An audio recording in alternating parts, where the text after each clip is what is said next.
Let me double check because I know there's several people who aren't able to attend. You're recording. Yes. Okay. Thank you. Thank you.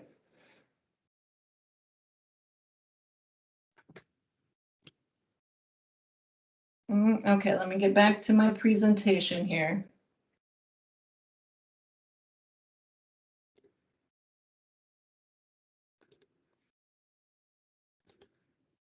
Okay, you have made it to the reviewer training. Again, thank you for your participation. We are Minnesota Housing. Minnesota Housing provides access to safe, decent, affordable housing and builds stronger communities across the state. Minnesota Housing offers products and services to help Minnesotans buy and fix up their homes and to stabilize neighborhoods, communities, and families. It also supports the development and preservation of affordable rental housing through both financing and long-term asset management. It has pioneered a successful model for supportive housing that helps stabilize the lives of some of the state's most vulnerable citizens. And today we are going to talk about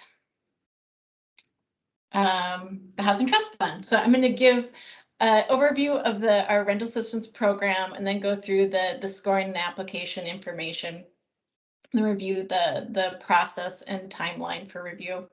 And we'll save some time for Q&A at the end, but we are a small group today, so please feel free to interrupt at any time, unmute and ask some questions throughout, and then we'll, if you have questions you want to put in the chat, that's fine too. I just might not be able to get to them while displaying my presentation, so I will address those in the Q&A section at the end.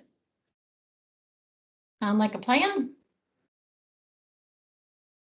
All right, so wanted to give some basics of the Housing Trust Fund Rent Assistance Program. You know, there's quite a few people who are new to me and likely new to the program, and people who are not new to me who maybe need a little refresher, as I know even being in Minnesota Housing for a while, I wasn't sure of all the ins and outs of the Housing Trust Fund program prior to working with it. So give a quick overview of what it offers. So the Housing Trust Fund program was established by the Minnesota legislature in 1988 and expanded to provide operating subsidy and rental assistance as of 2002. I keep on getting used to saying 2020, but in 2005, the HTF rules were modified to add a funding priority for programs and developments serving households experiencing long-term homelessness. And then that definition was expanded this last round to prioritize high priority homeless households. So a broader definition. We currently have 39 grantees statewide, including nonprofits and tribal organizations that serve nearly 70 counties and 7 tribal nations. So the goal of the HTF Rental Assistance Program is to achieve housing stability for those with the greatest barriers. Services may be funded by federal, state, or local or other resources. And a transition plan is required for all participants, elements of which may include federal rental subsidies such as a Section 8 voucher, or increased income, including access, benefits, education, employment training, and employment. So the rent assistance portion of the program, the main part of the HTF program, the rent assistance is similar to the Section 8 housing choice voucher, but it's temporary. It's up to 60 months with some flexibility behind that. And it can be used for programs focusing on different populations, including families and individuals, adults, and youth. The maximum subsidy is the difference between 30% of the household gross income and the local payment standard.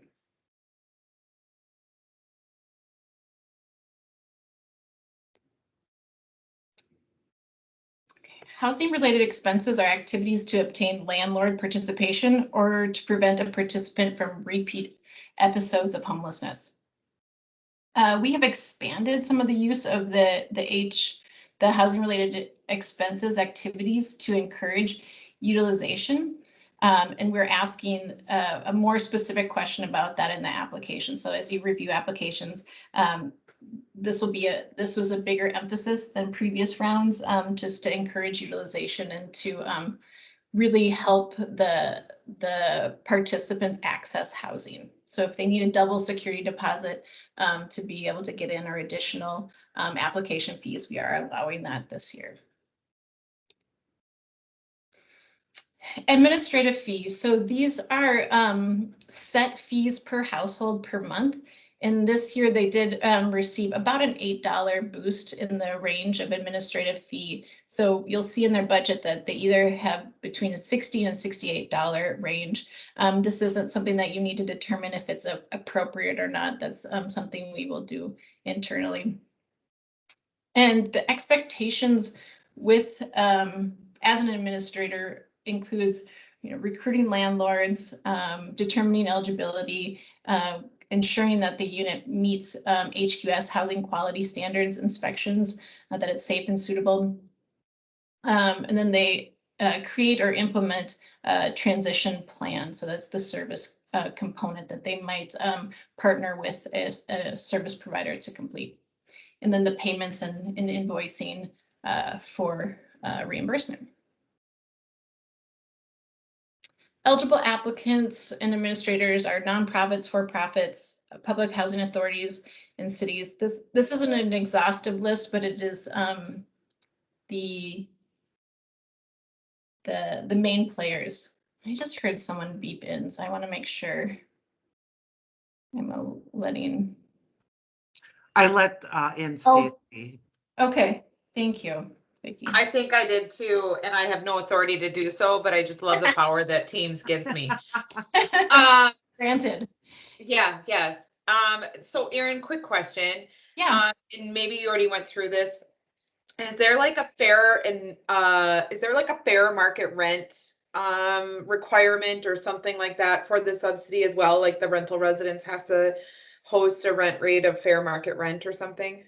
There is a payment standard. So their local payment standard is established by the HRA or the PHA in the area. So the max subsidy is the difference between the local payment standard and 30% of the tenant's portion. So they'll submit that as part of their threshold criteria, their local payment standard. Okay.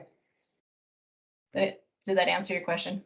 Yeah, I mean, because is that something that we will have to review? I just know that right now competitive rent rates are bananas. I just worked on a case of we lost a housing resource in Grand Rapids due to pipeline work. And so, and it's gone up so significantly. So I just don't know what that looks like for each area right now. Yeah. And local payment standards are, 90 to 110% of the fair market rents. So, and they do vary in that range quite a bit. It is also an area that we are looking at expanding across the program, just for the issue you named, that the market is so competitive right now that there's, especially in certain areas. So something that we're looking into, but right now we are limited to the local payment standard. Well, and Erin, isn't there, or there was, I don't know, an exception to allow people to pay above 30% of their income for a unit if it exceeds the payment standard? Yes, that is true. So the administrators are allowed to exceed that payment standard. It's, at the expense of the tenant. So sometimes they're paying 40% or sometimes a little bit more just to get into a unit. But yeah, as far as as far as the max subsidy amount, it is the payment standard minus the 30% of the tenant paid portion. So whatever is above that is at the expense of the tenant. And do they need your approval to do that, or can they just do that if that's what the tenant asks for? Yeah, documentation is just in the folder that they're exceeding that. Okay. That 30%. So they don't need prior approval to do that. Okay, thanks. Yeah, thanks, guys. Okay. Okay. Back on the slides here.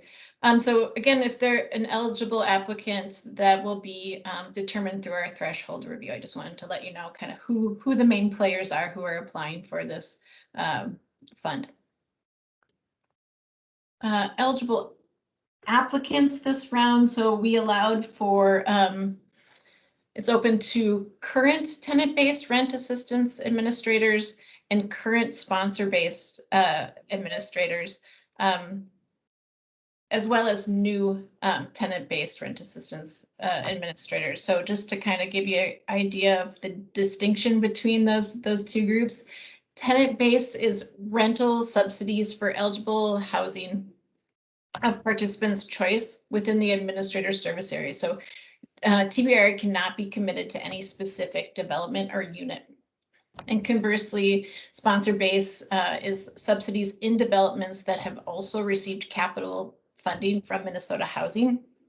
And these are the ones that are not open to new administrators at this point. And then you'll only get assigned sponsor-based or tenant-based applications. And the sponsor-based will be reviewed in the morning time, and tenant-based will be reviewed in the afternoon. So you should have received a meeting maker with your slot, and we'll get into more details on that in a bit. HTF recipients, broad population range. We did require the last round that they, or the last funding cycle, a shift to serve all HTF recipients must be high priority homeless as referred through the local coordinated entry system. In this round, there's. Hey, Erin, can I just break yeah. that? Can you go back to that? So I'm just thinking of my corrections colleagues on this call. So what that means is that they went into their local coordinated entry, which is a way of which a person can access different homeless and housing services. Mm-hmm. And it's a process. It's not like a physical gate or door. So it's a process by communities. So Willie, this would be in your community, this could be a number of different agencies, but then a person has been they've completed a tool, a risk, an assessment tool with a professional, and they've been identified as, having high priority homeless. So not to confuse us anymore. So anyone who is not corrections, I've got 4 reentry projects that I'm going to assign to the correction folks. Thank you for agreeing to review.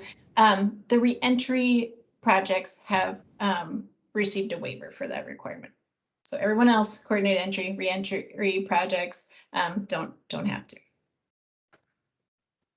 But that also doesn't mean that people that aren't correction systems involved would not be eligible for this funding resource outside of the reentry specific projects, right, Erin? Right.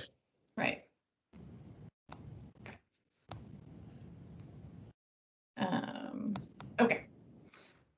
26.5 million available this biennium.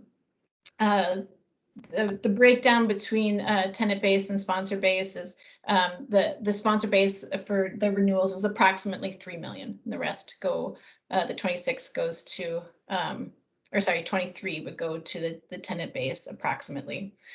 We do have 500,000 available this round as a limited opportunity for to fund housing navigation services and that's available for the tenant-based rent assistance program only.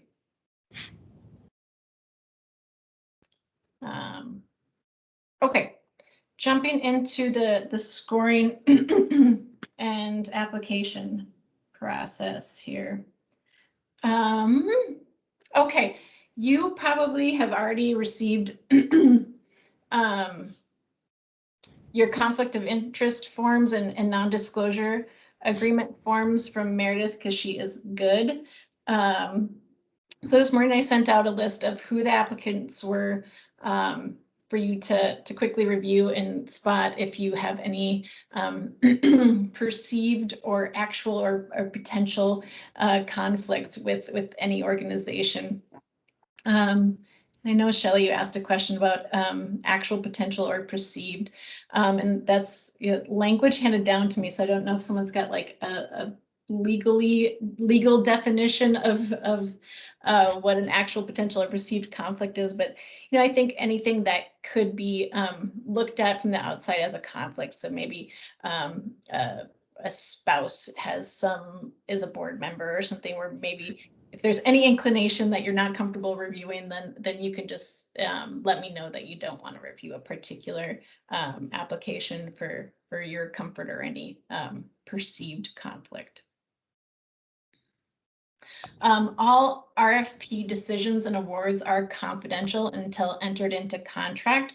So while we'll be having the selection meeting on June 10th, we will bring the review to board on July 22nd, but it won't be, so it'll be known who are selected grantees, but we actually can't publish that information until everyone has entered into contract. So it'll be closer to October when we can actually share broadly all of the awarded recipients of this round. Anything else I want to say about that? Oh, as soon as you sign these documents through DocuSign, then I'm able to release the applications to you to start the reviewing fund. Okay, applications, the total points available will be that you can score are 80 to 100, and I'll kind of break that down for you by application type. For current administrators applying, there's going to be 10 points that are scored internally on their performance. So new applicants don't have that performance score, so you'll be able to score a full 100 points for them, and it'll be evident on the application if they're new or current applicants. So the current TBRA applicants will be a total of 90, and current SBRA administrators, they actually have, they didn't need to respond to a capacity question, so an additional 10 points were reduced from their grant total. If you have a TBRA application that also has applied for housing navigation, there will be a separate 40-point scale to review for those funds. Those are optional funding pool, a competitive pool that TBRA applicants could also apply for. So what we're looking for is just a middle of the road. If you have an application that's good, fine. We're looking for the applications to kind of fall in that middle range. So 45, 40, 45, 50, depending on the total points available.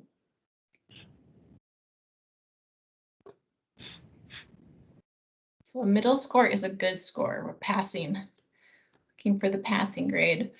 I just want to make a note that applications come from all parts of the state and can vary greatly in their capacity and their scope of services that they can offer from their organization. Some can hire a grant writer. So want to encourage you to review for content and kind of deep understanding of the recipients of the program, and not so much about the grammar of the application or kind of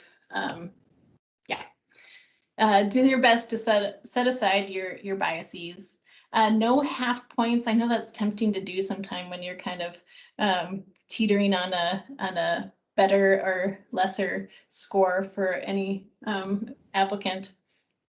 And again, middle range scores are good scores. So we're looking for passing, and high scores should be exceptional. So please use the full range of scores that are available to you. And we definitely encourage notes of highs and lows. Strengths and weaknesses are going to be the really important in our review discussion, as well as feedback to provide the applicant. And there's, any strategies of how you want to look at your reviews. So you'll get 4 or 5 applications. Some people like to read them all first and kind of compare within your little group of how they kind of match up. Some do section by section and compare that way. So it's up to you and in your style. I had made a note that I had hoped maybe 1 hour per application, since we really tried to streamline our questions this round and thought of it as a softer touch RFP than we have in the past. We didn't, however, limit the characters or pages that they submit. So by recently reviewing the Family Homelessness Prevention Assistance Program applications that followed a similar format, I found that people didn't necessarily reduce what they submitted. So I think I was overly optimistic saying a 1 hour per application review. I think it depends. I haven't looked at how big the applications submitted have been yet, but I know the FHPAP ones were in the 20+ pages. So I know for me, I always the first ones take me a little while and they get easier as you go. Okay, I want to spend some time just kind of showing you the outline of how the review score sheet looks. So on the left-hand column will be the actual application question, and then broken down by points. Oops. There we go. The scoring guide will specify further the specific things that we're looking for, and we want to be looking for concrete examples as possible, and then the range. So, again, the middle scores are, they answer the question. The top range is like, yes, definitely, very clear. Or in the low range would be unclear, didn't answer, just yeah, just not quite what we were looking for. Again, any positive or constructive comments are very much encouraged. Reminder that these score sheets can be requested by the applicant, so you want to make sure that any comments remain positive and constructive, and knowing that it could be viewed at some point after awards are made. They are invited to discuss their review or their application with us. So the application is broken down into 4 sections, and I'll go through each of them here in a little more detail. Local program design is worth 20 points. And here we're looking, based on the question, that they have a clear picture of the needs of the high priority homeless households that they are serving. The applicant provides strategies to address barriers to transition from the program. So again, remember, it's a long-term but yet temporary program. They're supposed to be able to transition off within 5 years, so that they're identifying the need for people to transition and addressing some of the barriers that households may have in that transition. A clear plan to engage people with lived experience of homelessness in their planning. And that's a new requirement or a new question for our providers. So wanting to see how they are thinking about engaging people with lived experiencing in the program going forward. And then a question about, kind of the life cycle of the HTF program from the perspective of the participant. The final bullet, strategies reflect that the needs described in the application are also a likely positive impact. So this question, I added the question specifically because this is a new measure for Housing Trust Fund, and it aligns with the Minnesota plan to prevent and end homelessness.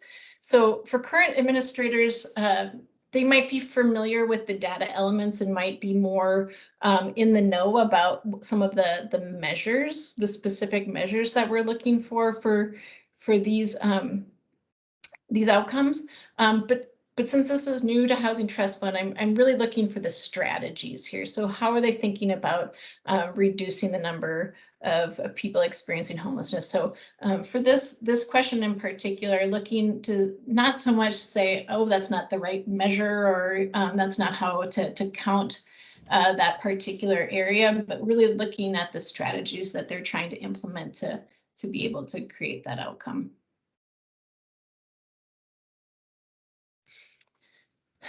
Equity. So this, we've really increased the score in the equity section and asked for more concrete examples.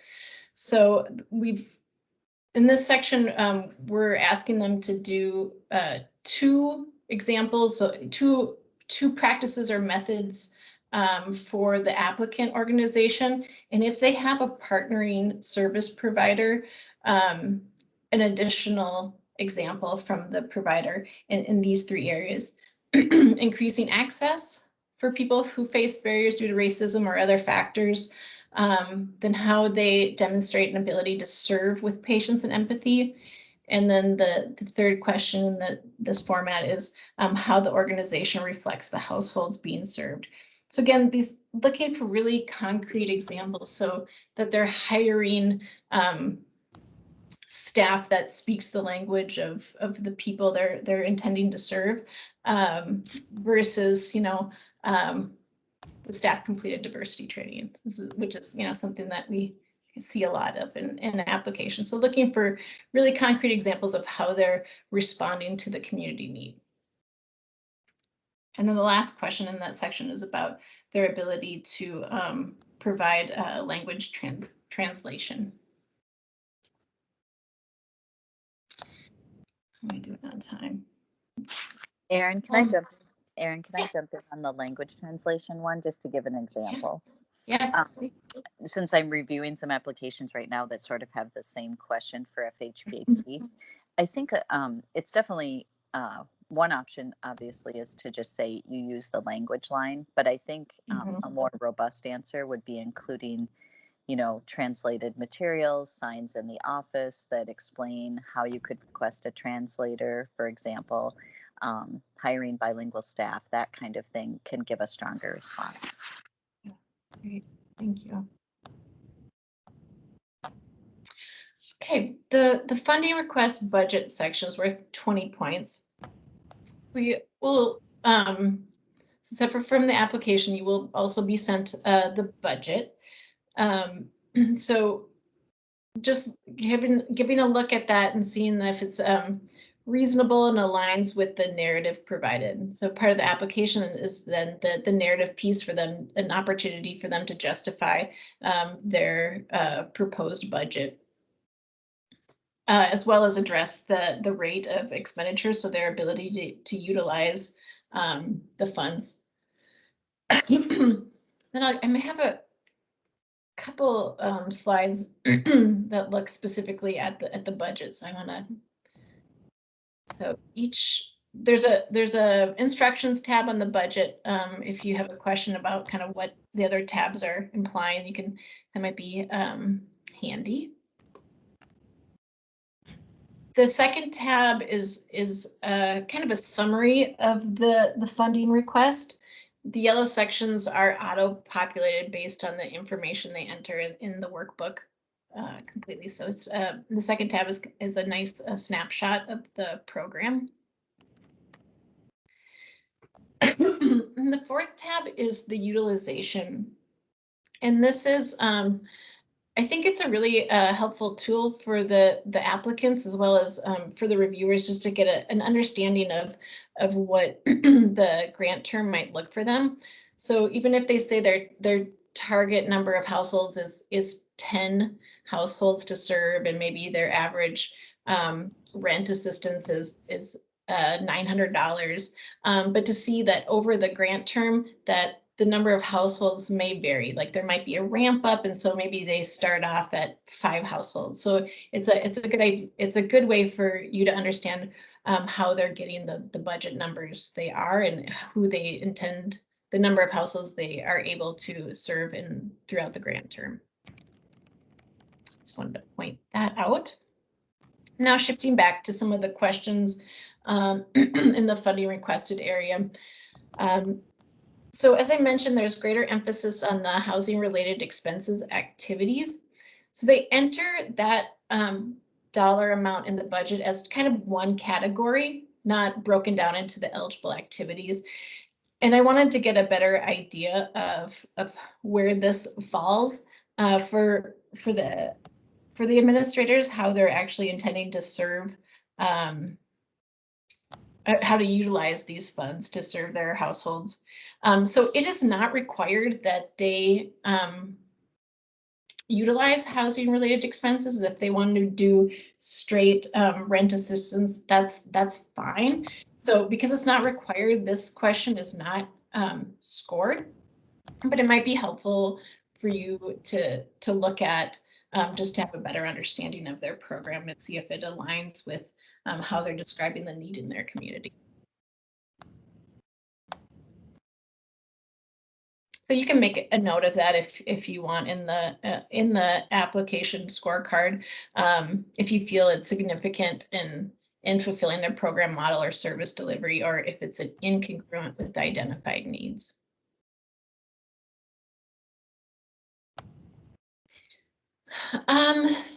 The administrative responsibilities. So this is also an area, so I'm not looking for a dollar amount here, but I'm wanting to get a better understanding of who is doing what. So administrator versus the service provider as far as the administrative responsibilities, and kind of in the breakdown of how they spend their time. So we did do an increase in the admin fee this year, but we are going to continue to explore and do some further research on if it's an appropriate compensation for what we're asking for them. So that's kind of a little background of why I have this breakdown table. And I know this event format is not super compatible with tables, so it might look a little bit different than what you see here, but I just wanted to give us some context of that question.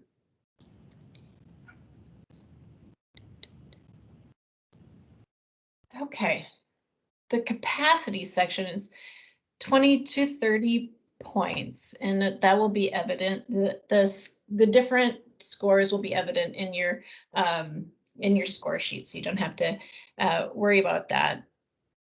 But here we're looking to see that the applicant identifies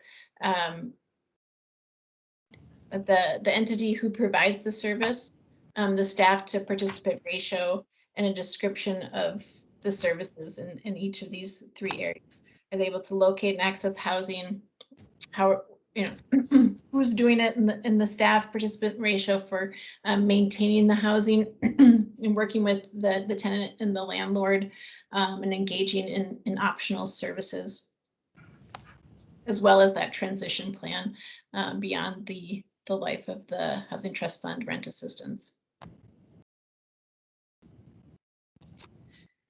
The response to the new applicant administrative experience, we're looking that they have had some experiencing with a housing assistance program, program administration and evaluation, experience with inspecting housing, as well as experience with the homeless management information system. I think we only have 3 new applicants, so you may not get one of those in your group. But if you do, it'll be evident from the application if they are a new applicant. And current administrators will get a similar question about their their capacity and experience, and give some context and an ability to give some context to how their performance has been. So internally, we'll look at their utilization, how much they're spending this grant term, if they're on target for serving the number of households in comparison to what they proposed, and how they their timeliness of report submission and communication with Minnesota Housing. So it's an opportunity for them to give some context, which for a lot of them will reflect some lower utilization, in part due to COVID. Can I ask a question on those transition plans as I was thinking about that? Because I think many people get concerned about how, like, the length of time a person is on a subsidy, or the length of time the person has a voucher and is able to lease up. And so much of that is subjective based upon like different community variables, like if there is affordable housing available and if there is housing stock or rental stock available. So there isn't going to be a request for us to kind of analyze or assess that length of time piece for transitions plans, more or less the methodology within the transition plan. Yeah, and there are some exceptions to the 5-year limit for housing trust fund. Like if there isn't a waiting list open, then we don't cut off folks at 5 years, or if there's somehow like disbarred from receiving a housing trust fund, or what is it? HCB, housing choice voucher, Section 8 voucher.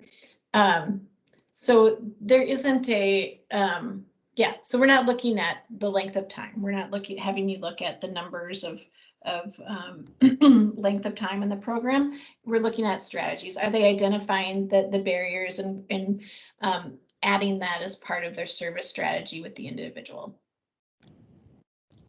Thanks. Okay, housing navigation.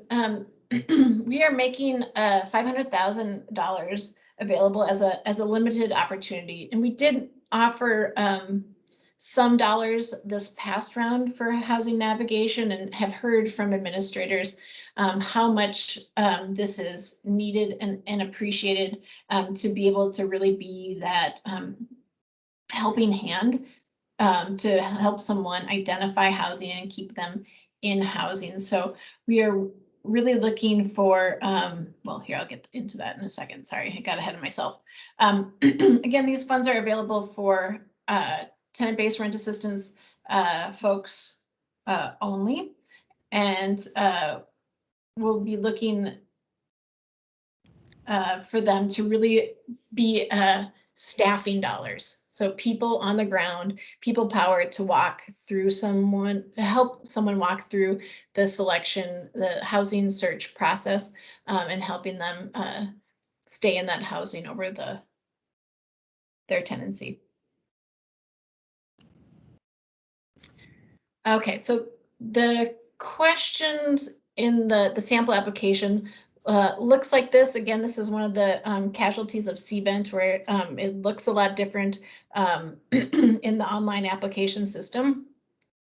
So, but what we're looking for is really for an idea of how much staffing they dedicate to each activity, and that they identify the service provider. So if it's not the applicant themselves that they're designating, or if it's not the administrator themselves as the applicant, that they're designating a partnering service provider to do that particular service.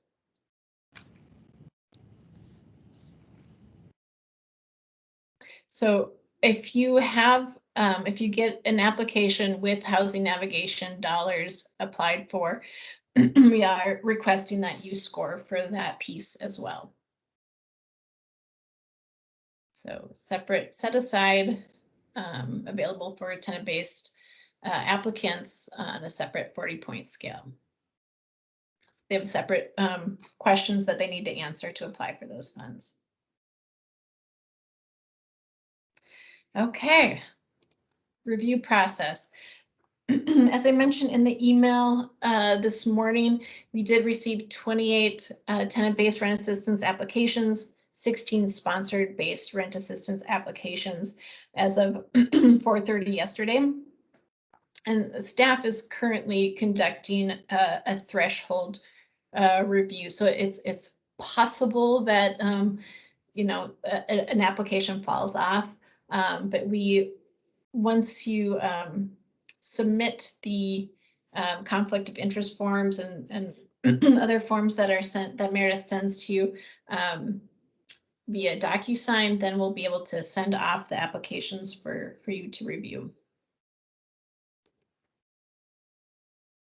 You have until 4:30 on Wednesday, June 9th to submit scores back to me. So we'll send you the review scorecard. You can send those back electronically to me, and we'll meet to discuss on Thursday, June 10th. So again, there's a morning session, and I've sent those invites out to you already to discuss sponsor-based. In the afternoon, we'll discuss tenant-based. And I'm working on assignments right now, so I hope to be able to get the applications to you by the end of the day. I'm trying to sort of batch them because, as I mentioned, this is I feel like a big ask to review, and so I want to honor your time, and if you're able to participate in the full meeting and get you know, I think it offers a more robust conversation to have everyone at the table. But if you need to share your feedback and drop off, that is a-okay as well. We appreciate your feedback. I know there's been a couple people too have mentioned that they're not able to attend on June 10th, and your written feedback through the scorecard is also very, very much appreciated. And then the timeline, today is the training. We'll get you the applications for sure by tomorrow. And yeah, so I discussed already June 9th, we're hoping to have the scores and we'll discuss on 10th. Again, recommendations will be made to the board on July 22nd. And the applicants will be notified by Monday, July 26th. Contract starts on October 1st.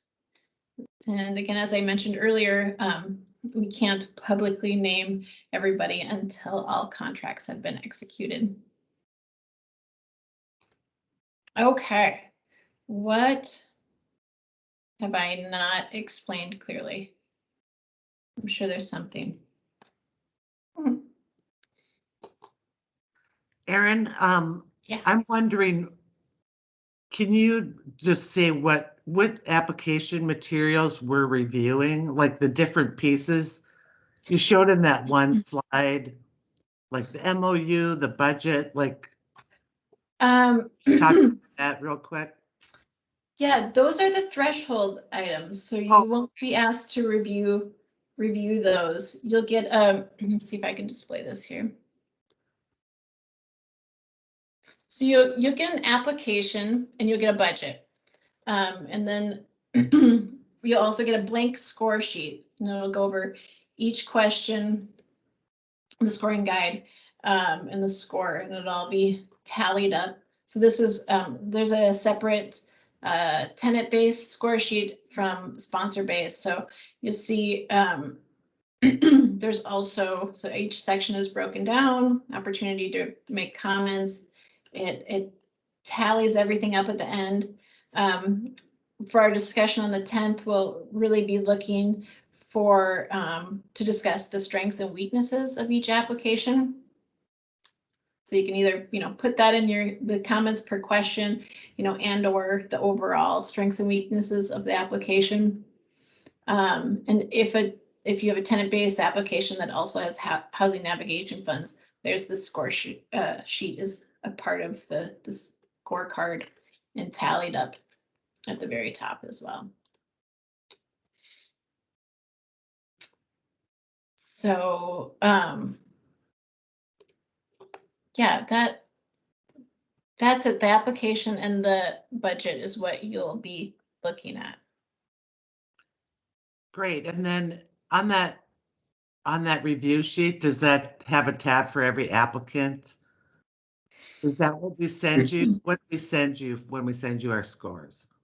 I don't have a tab for every applicant, I was hoping that you could, save for each that you receive. So for the 4 or 5, if you could save as your review for each of the applications. Okay, so we're sending you individual score sheets. Yes, please. Right. Okay, thanks. Mhm. What else?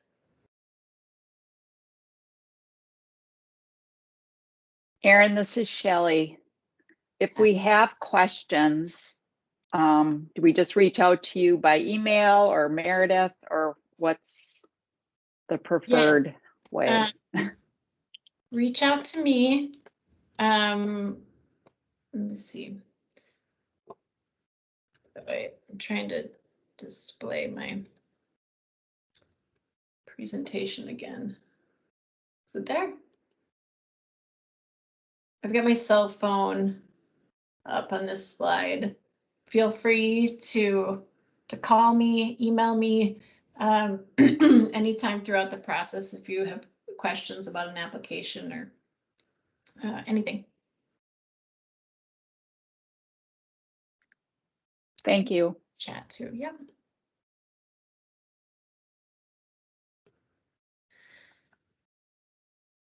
Rightio.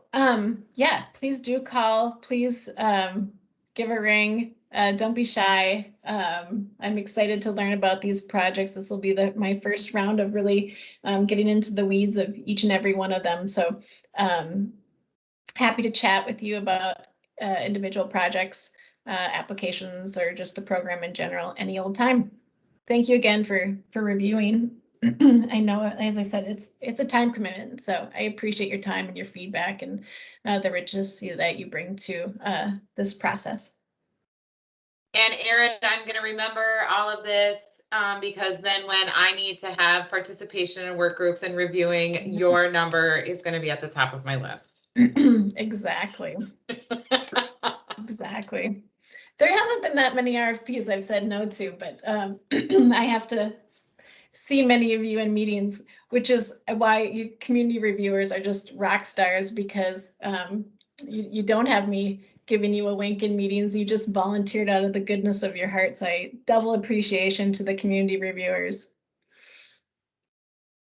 Awesome. Okay. Thank you, everybody. Have a great day. Stay dry. Thank you. Thank you. Thank you. Thanks. Thank you.